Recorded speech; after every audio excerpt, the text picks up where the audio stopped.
Hello everyone, did you now कि दुनिया में 95% से ज़्यादा कंपाउंड ऑर्गेनिक है। ओके, लेकिन इनकी जो प्रॉपर्टी और यूज है इनऑर्गेनिक कंपाउंड से क्या है, काफी अलग है। आज हम बात करने वाले हैं ऑर्गेनिक और इनऑर्गेनिक के बीच के फैसिनेटिंग डिफरेंस के बारे में। क्या आप जानते हैं, क्या आपने जाना है या सोचा है कभी कि ये कंपाउंड कैसे हमारे डेली लाइफ में अफेक्ट करते हैं? तो चलिए इस एक्साइटिंग जर्नी पर चलते हैं और जानते हैं कि इन दोनों की दुनिया में क्या क्या खास है, ऑर्गेनिक और इनऑर्गेनिक। ओके, तो ऑर्गेनिक और इनऑर्गेनिक कंपाउंड को केमिस्ट्री में दो मेन ग्रुप में क्लासिफाई किया जाता है। कितने ग्रुप में? दो मेन ग्रुप में क्लासिफाई किया जाता है। अब हम इन दोनों ग्रुप को एट्रीब्यूट को समझते हैं, दोनों ग्रुप के एट्रीब्यूट्स को समझते हैं। ओके, तो सबसे पहले हम स्टार्ट करते हैं इलेक्ट्रिकल कंडक्टिविटी। क्या? Electrical conductivity. तो इलेक्ट्रिकल कंडक्टिविटी में सबसे पहले हम देखेंगे व्हाट इज इलेक्ट्रिसिटी। इलेक्ट्रिसिटी क्या है? क्या आपने कभी सोचा कि इलेक्ट्रिसिटी क्या है? नहीं सोचा ना? तो अब सोचो कि इलेक्ट्रिसिटी आखिर है क्या। तो चलो,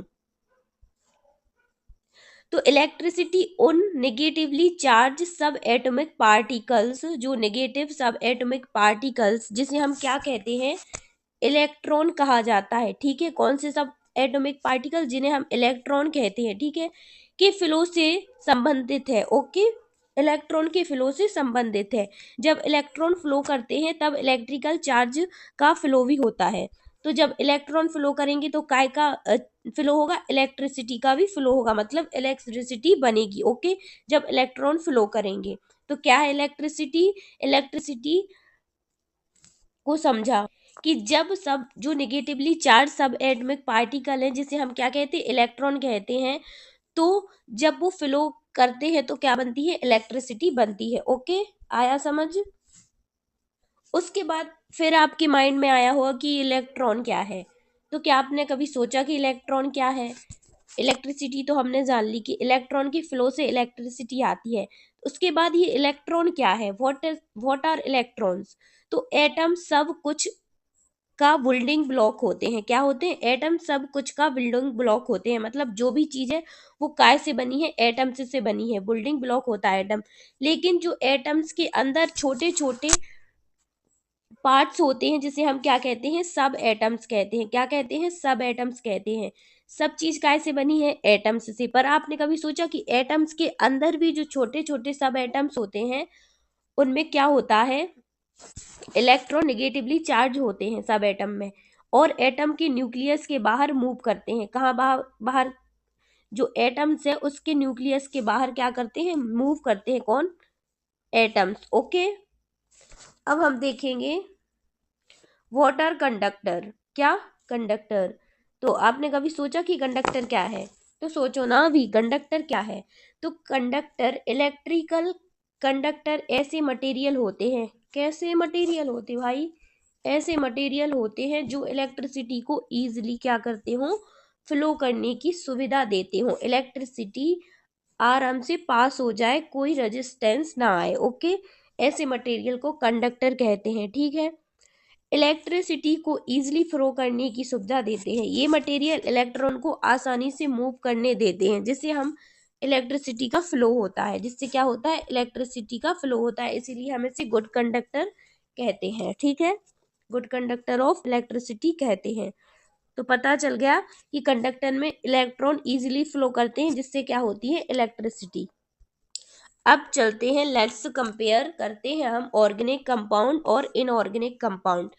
देखो, इसको मैं क्यों बता रही हूँ, बिकॉज जब आप क्या करते हैं, ऑर्गेनिक केमिस्ट्री पढ़ते हैं और इनऑर्गेनिक केमिस्ट्री पढ़ते हैं, तो आपको पता ही नहीं होता कि ऑर्गेनिक कंपाउंड क्या होते हैं, इनऑर्गेनिक कंपाउंड क्या होते हैं, क्या ऑर्गेनिक केमिस्ट्री होती, क्या इनऑर्गेनिक केमिस्ट्री होती। तो आपको आज इस वीडियो में क्लियर होने वाला है। तो जब आप ऑर्गेनिक केमिस्ट्री का कोई चैप्टर खोलेंगे तो आपको क्लिक करना चाहिए जो जो मैं पॉइंट बता रही हूँ, जिससे आपको क्लियरली समझ आएगा।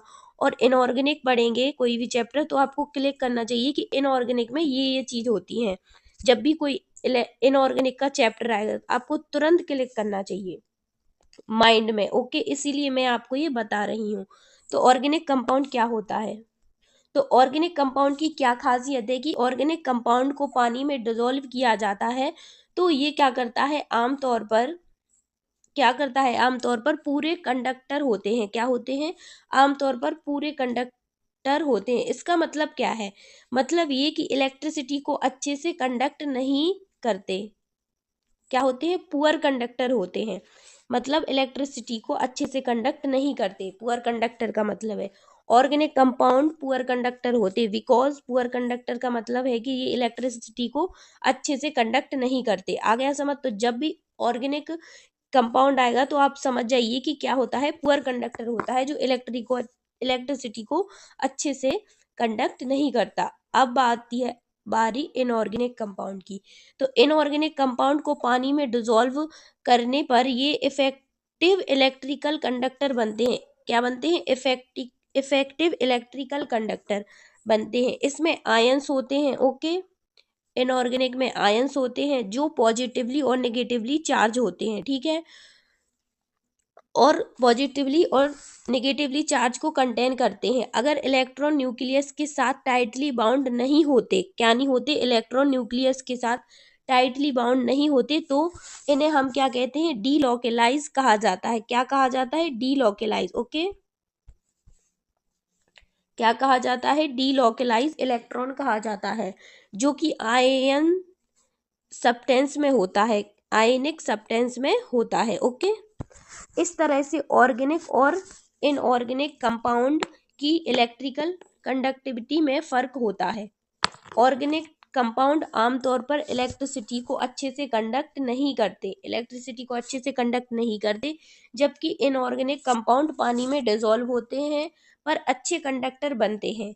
अब ऑर्गेनिक और इनऑर्गेनिक कंपाउंड के बीच का कंपैरिजन समझने के लिए चलो पहले इनकी कैरेक्टरिस्टिक को डिटेल्स में देखते हैं। ओके, तो जब ऑर्गेनिक कंपाउंड को पानी में डिसॉल्व किया जाता है, वाटर में डिसॉल्व किया जाता है, तो ये आमतौर पर इलेक्ट्रिसिटी के लिए पूरा कंडक्टर नहीं होते, पुअर कंडक्टर नहीं होते। इसका मतलब ये है कि कंपाउंड आयन नहीं बनाते या उनके पास ऐसे चार्ज पार्टिकल नहीं होते जो इलेक्ट्रिसिटी को कैरी कर सकें। ठीक है, इस वजह से ऑर्गेनिक कंपाउंड को इलेक्ट्रिसिटी कंडक्ट करने में मुश्किल होती है। क्या होती है? मुश्किल होती है।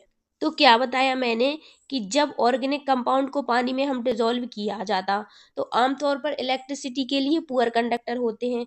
क्यों होते हैं?